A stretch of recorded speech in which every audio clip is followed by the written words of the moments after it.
Alhamdulillah, Alhamdulillahil wahidil qahhar, al-azizil jabbar, mukawwirul laili 'alan nahar, tabsiratan li ulil qulubi wal absar. Rabbi shrah li sadri wa yassir li amri wahlul 'uqdatam min lisani yafqahu qawli. Allahumma inna nas'aluka ilman nafi'a wa rizqan thayyiba wa amalan mutaqabbala, amma ba'd. Bapak Ibu jamaah salat subuh yang sama-sama kita dimuliakan Allah dengan iman dan amal soleh kita, baik jamaah yang hadir secara langsung di masjid kita maupun jamaah yang rutin mengikuti kajian-kajian kita di media sosial Masjid Agung Kubah Timah. Mari kita bersyukur kepada Allah dengan kita mengucapkan Alhamdulillahi Rabbil Alamin atas segala curahan nikmat dan karunia, petunjuk dan hidayah, nikmat iman, nikmat Islam, nikmat sehat, nikmat sempat, dan banyak kenikmatan yang lain yang harus kita syukuri. Bersalawat kita ke Rasulullah dengan kita mengucapkan Allahumma salli ala Sayyidina Muhammad wa ala ali Sayyidina Muhammad. Mudah-mudahan kita berdoa kepada Allah agar kita dimudahkan mengamalkan sunnah-sunnah dan ajarannya, karena tidak mungkin kita bisa bahagia dunia dan akhirat kecuali kita mengamalkan Al-Quran dan sunnah. Kita juga berdoa agar kita dimudahkan menjadikan Rasulullah sebagai qudwatul hasanah, karena akhlak kita tak akan pernah bisa mulia kalau kita tidak menjadikan beliau sebagai tauladan kita dalam kehidupan sehari-hari. Dan yang terakhir, kita juga berdoa kepada Allah agar lisan kita senantiasa dimudahkan untuk bersalawat kepada beliau. Allahumma salli ala Sayyidina Muhammad wa ala ali Sayyidina Muhammad. Bapak Ibu yang dimuliakan Allah, mengawali kajian pada pagi ini kita mulai dengan lafaz al-basmalah. Bismillahirrahmanirrahim. Pagi ini seperti flyer yang sudah disampaikan, insyaallah kita akan membahas tema yang sangat penting sekali, yaitu tentang keutamaan diam dan menjaga lisan. Mengapa kita mengangkat tema ini? Ada sebuah hadis yang menjadi latar belakang kenapa perlu kita untuk diam dan menjaga lisan kita. Hadis ini diriwayatkan oleh Imam Albani dalam kitabnya Shahihul Jami' dari Abu Ayyub Al-Ansari radhiyallahu anhu, bahwasanya baginda Rasulullah sallallahu alaihi wasallam telah bersabda, berpesan kepada Abu Ayyub dengan 3 hal. Pesan yang pertama Nabi kepada Abu Ayyub, ya, idza qumta fi salatika fasalli salata muwaddi'.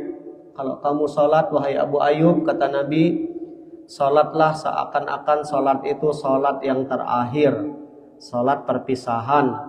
Anggap setelah kamu salat, kata Nabi, nyawamu dicabut.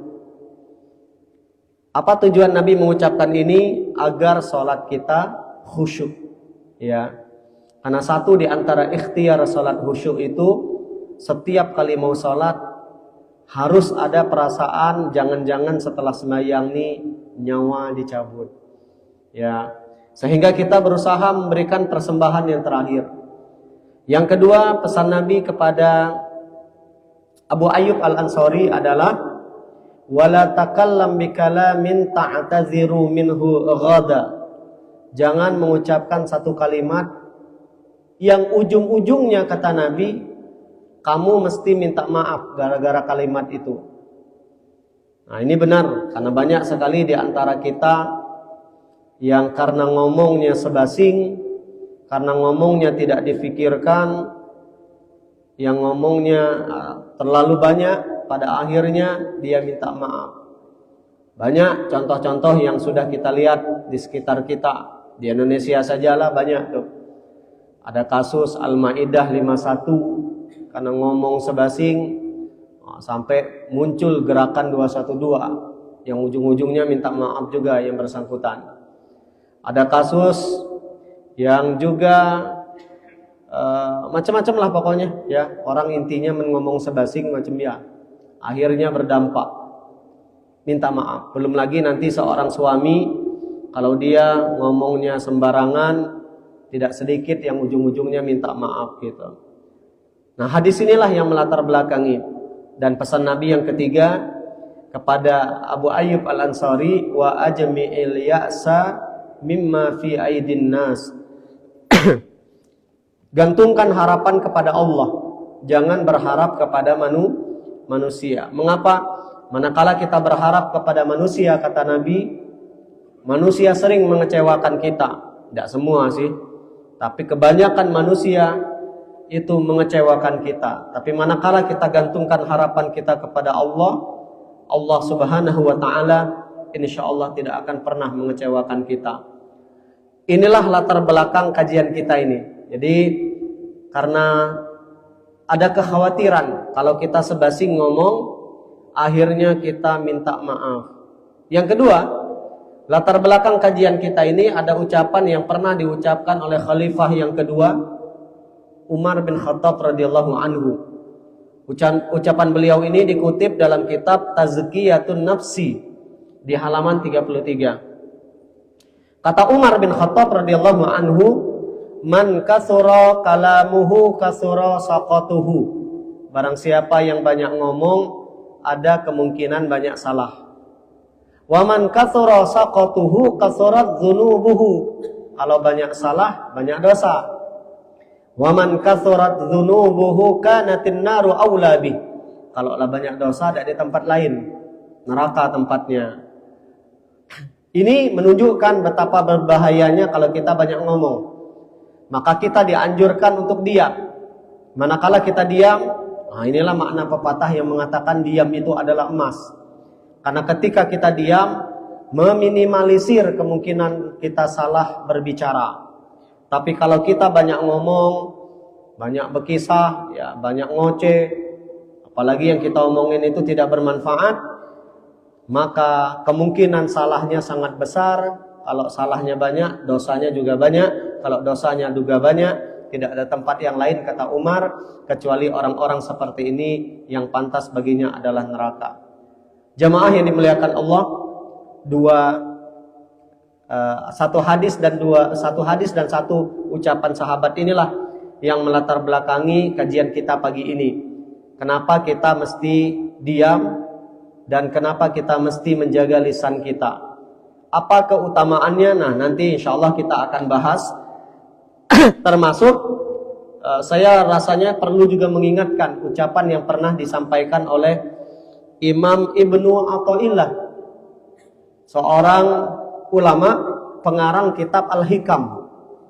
Di dalam kitab itu Al-Hikam itu jamak dari hikmah, kebijaksanaan. Di sana banyak untayan kata-kata bijaksana, nasihat dari beliau. Di antaranya adalah beliau pernah mengatakan, Imam Ibnu Athaillah, kata beliau, la tashab man la yanhaduka haluhu. Jangan berteman dengan orang-orang yang ucapannya tidak memperbaiki kalian, ya, dunia akhirat. Wala yadulluka 'ala Allahi maqaluhu. Pun jangan berteman dengan orang-orang yang ucapannya tidak mengarahkan kita kepada Allah. Artinya, dari pesan Imam Ibnu Athaillah dalam Al-Hikam ini, tidak hanya kita mesti menjaga lisan, mesti banyak diam, tapi juga kita jangan berteman dengan orang-orang yang ucapannya tidak bermanfaat. Orang-orang yang tidak pernah mengarahkan kita kepada Allah. Tiap kali berkawan kayaknya yang dikisah cuma dunia. Atau yang dikisahnya hanya kebatilan yang tidak menambah keimanan kita, kebaikan kita sama sekali. Jamaah yang dimuliakan Allah, sebelum kita membahas apa keutamaan diam dan keutamaan menjaga lisan, kita perlu membahas dulu beberapa golongan-golongan manusia, ya, berdasarkan lisannya. Jadi manusia itu terbagi menjadi 3 golongan berdasarkan ucapannya, lisannya.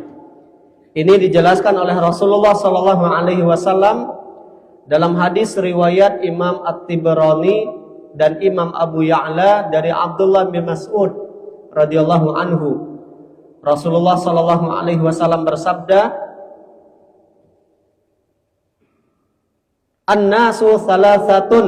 Manusia itu dibagi menjadi 3 golongan kata Nabi. Golongan yang pertama ghanim. Ya, ghanim, orang yang beruntung. Yang kedua salim. Pertama ghanimun. Yang kedua salimun, orang yang selamat. Dan yang ketiga syahibun. Ghanimun, beruntung. Salimun, selamat. Syahibun, celaka atau binasa. Siapa yang ghanim? Ghanim ini kata Nabi, fal ghanim alladzi yadhkurullah, yang lisannya senantiasa berzikir, yang lisannya senantiasa digunakan untuk kebaikan. Zikir, salawat, tilawah, ya, atau digunakan untuk beramar ma'ruf nahi mungkar. Ini ghanim. Jadi kalau ada di antara kita lisannya penuh dengan kebaikan, baik kebaikan bagi dirinya maupun kebaikan bagi orang lain, maka beruntunglah orang yang seperti ini kata Nabi. Ghanim, lisannya senantiasa berzikir, baca Quran terus, zikir terus, istighfar terus, ya, tasbih, tahmid, takbir, tahlil, ya, solawat, atau senantiasa dia beramar ma'ruf nahi mungkar. Yang kalaupun dia berbicara yang diucapkannya hanya kebaikan. Ghanim. Nah, kira-kira kita masuk dah ghanim ini. Yang kedua kata Nabi salimun, orang yang lisannya selamat atau orang-orang yang selamat. Siapa ini? Orang yang lisannya diam ketika tak mampu mengucapkan kalimat-kalimat yang baik. Jadi orang-orang yang selamat kata Nabi adalah orang-orang yang manakala dia tak sanggup untuk berzikir, tak sanggup untuk mengucapkan kebaikan, maka dia memilih untuk diam. Nah, inilah orang-orang yang selamat. Salimun. Yang ketiga kata Nabi syahibun. Siapa itu asyahib? Alladzi yakhudu fil batil, orang yang lisannya banyak mengucapkan kebatilan, ya, perkara-perkara maksiat atau minimal perkara yang tidak bermanfaat. Jadi syahibun ini bisa jadi yang diucapkannya itu tidak benar, atau bisa jadi cara ngomongnya yang tidak benar. Jadi syahibun ini 2 kemungkinan. Ada orang dia ngomongnya baik isinya, kandungannya baik, tapi cara ngomongnya yang tidak baik.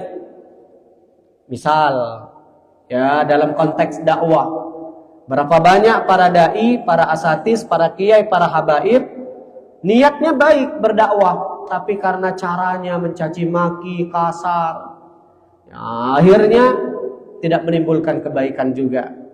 Ya, pun suami atau istri niatnya baik, ingin menyampaikan sesuatu kepada pasangannya, dan kandungan omongannya pun sebenarnya baik, ya, mengajak kepada Allah, beramar ma'ruf nahi mungkar, tapi karena caranya kasar, akhirnya jadi tidak benar. Ini syahibun, ya. Jadi syahibun ini orang-orang yang lisannya penuh dengan kebatilan, baik ucapannya maupun caranya kasar, jorok, ya, mungkin mencaci maki, bahkan na'udzubillah kalau sampai keluar kalimat laknat. Jadi manusia berdasarkan hadis ini menjadi 3 golongan. Ghanim, salim, syahib. Kita masuk yang mana kita? Hah? Tengoklah masing-masing, ya. Yang kedua, di dalam kitab Mizanul Hikmah, di jilid yang kedua, jilid yang keempat, di halaman 2778.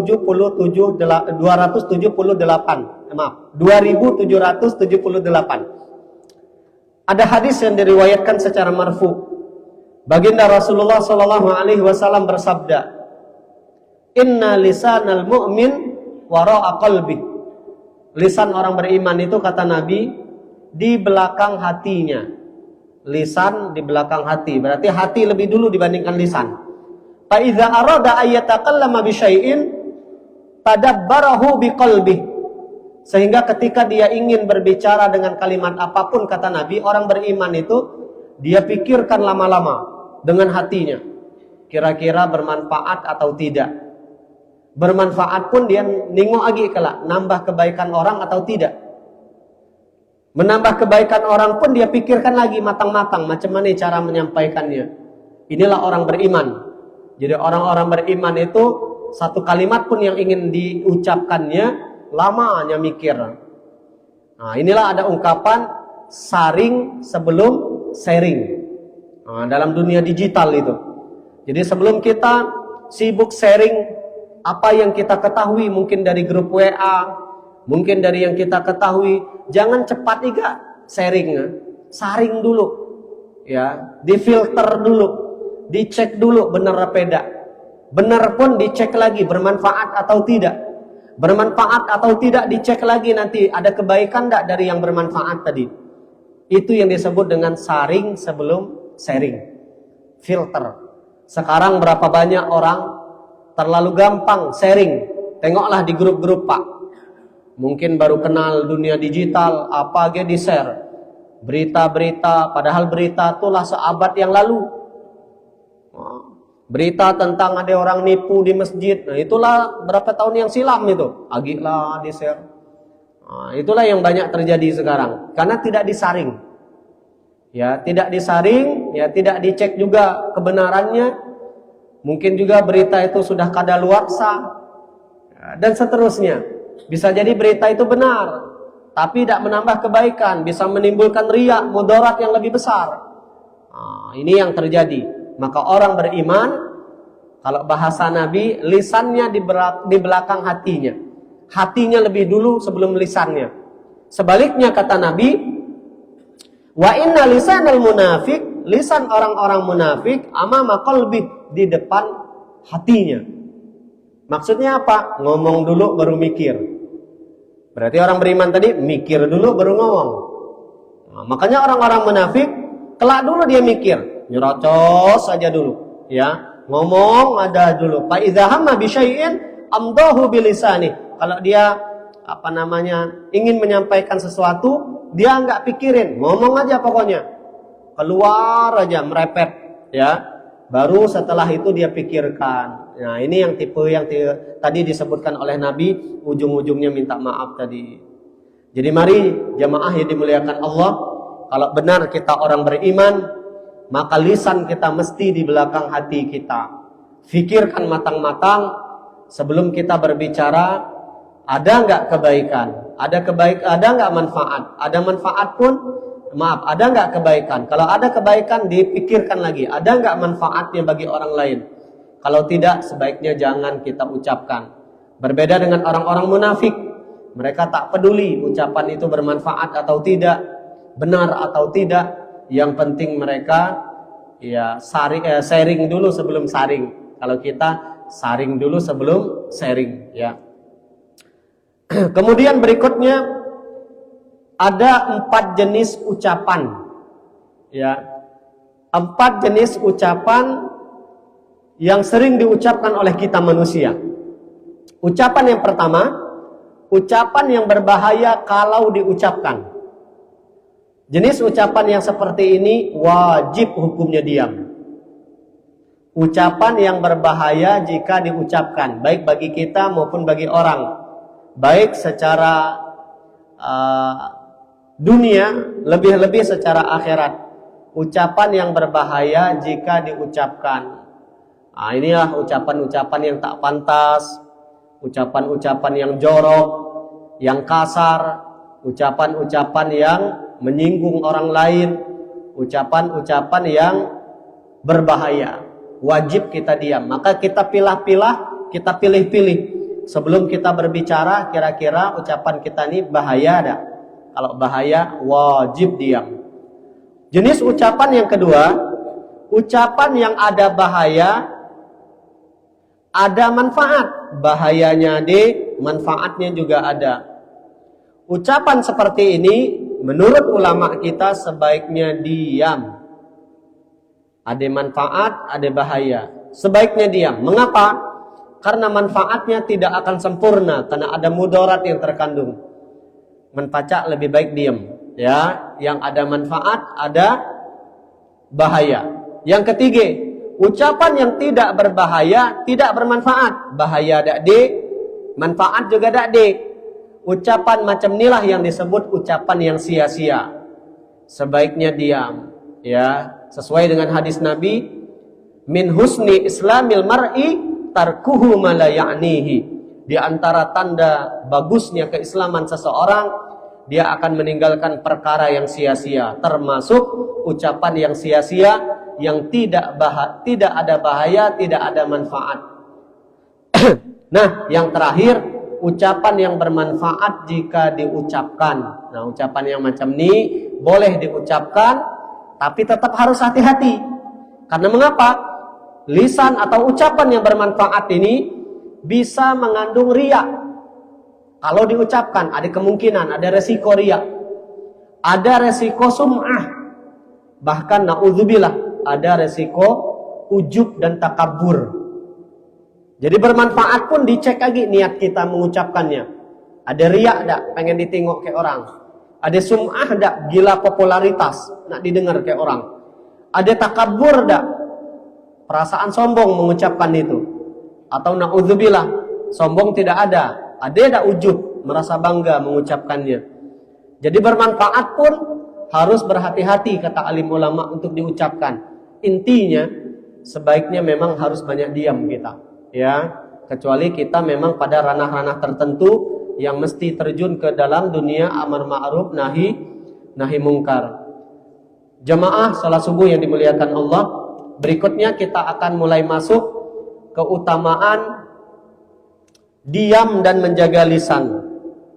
Yang pertama, diam itu adalah sebab keselamatan. Dalilnya, hadis riwayat Imam At-Tirmizi 2501, nomor hadisnya disahihkan oleh Imam Albani dalam kitabnya Sahihul Jami 6367, nomor hadis dari Abdullah bin Amr bin Al-As radhiyallahu anhuma, berkata, telah bersabda Rasulullah, man somata naja. Pendek hadisnya cuma 3 kalimat. Man somata naja. Barang siapa yang diam, kata Nabi, insya Allah dia akan selamat. Man somata naja. Riwayat yang kedua, ada hadis yang diriwayatkan oleh Imam At-Tirmizi dari Uqbah bin Amir. Qultu, kata Uqbah bin Amir, saya pernah berkata kepada Rasulullah, ya Rasulullah, man najat? Ya Rasulullah, apa kunci-kunci keselamatan? Atau dalam narasi yang lain, ya Rasul, man kita nak selamat, apa baik yang mesti kita lakukan? Nabi mengatakan ada 3. Kalau kita ingin selamat, yang pertama kata Nabi, amsik alaika lisanaka. Nih, jaga lisan yang pertama kalau pengen selamat, kata Nabi.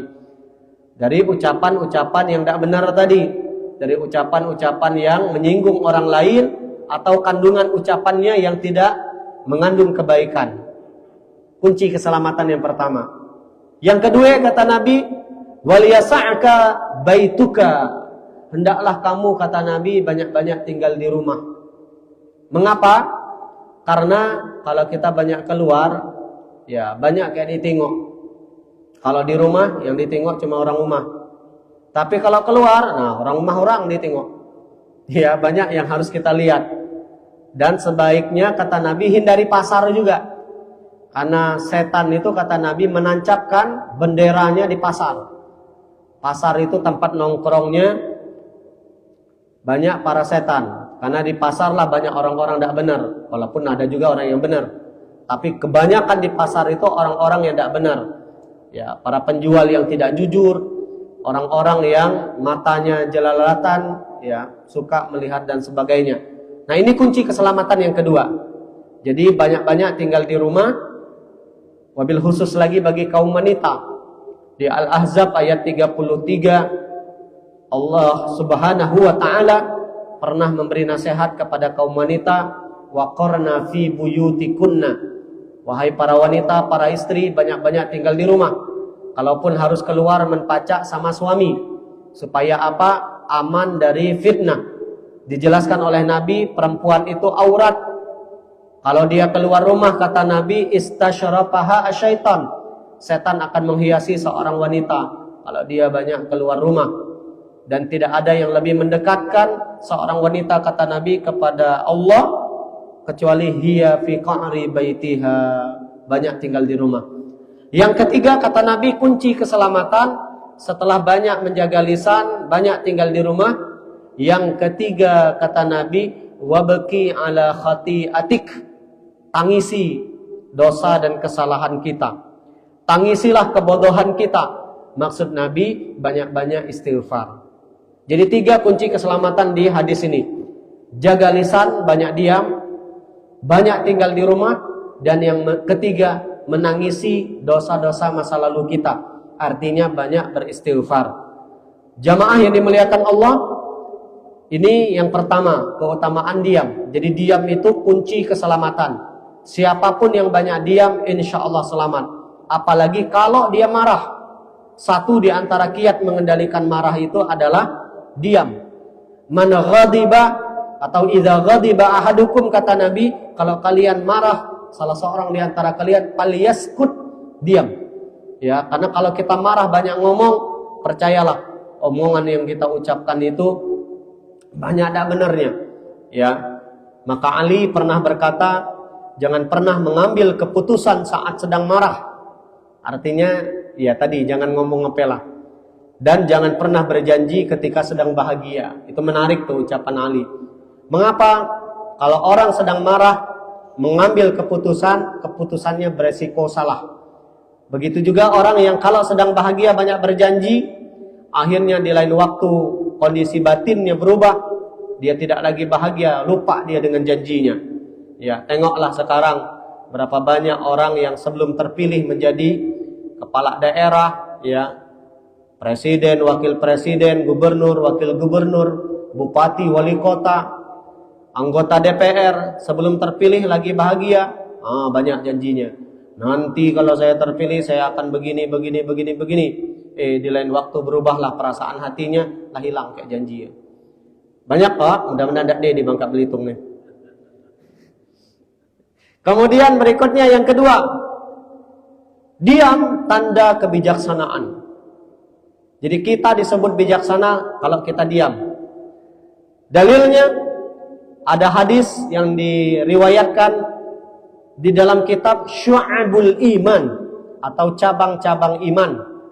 Nomor hadisnya 4672 dari Anas bin Malik radhiyallahu anhu, bahwasanya Rasulullah sallallahu alaihi wasallam bersabda, "As-sumtu hikamun." Diam itu, kata Nabi, banyak hikmahnya, banyak kebaikannya, dan banyak kebijaksanaannya atau tanda kebijaksanaan. As-sumtu hikamun. Diam itu kebijaksanaan. Wa qalilun fa'iluhu. Dikit yang mampu melakukannya. Diam tanda bijaksana. Jadi kalau kita banyak diam, itu tandanya kita bijaksana. Nah, saya teringat nih, Hasan Al-Basri rahimahullah.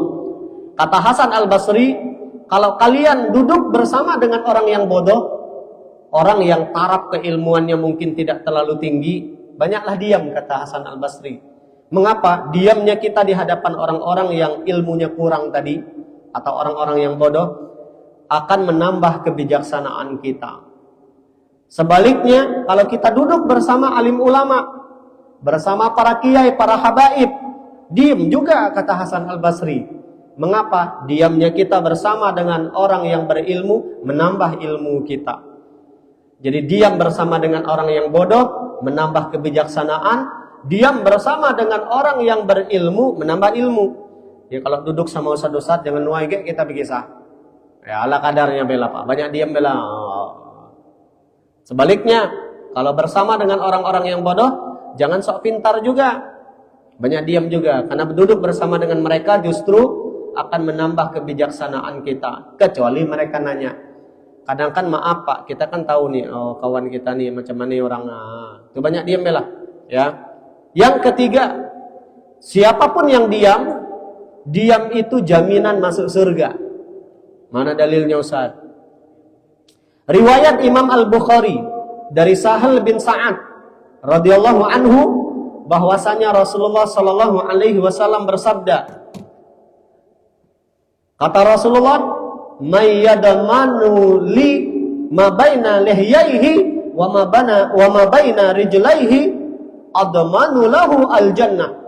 Barang siapa yang bisa menjamin, kata Nabi, menjamin antara dua bulu yang ada di dua bulunya, maksudnya kumis sama jenggot. Nah, dua bulunya, apa yang ada di antara dua bulunya, mulut maksudnya, laki-laki ini kan.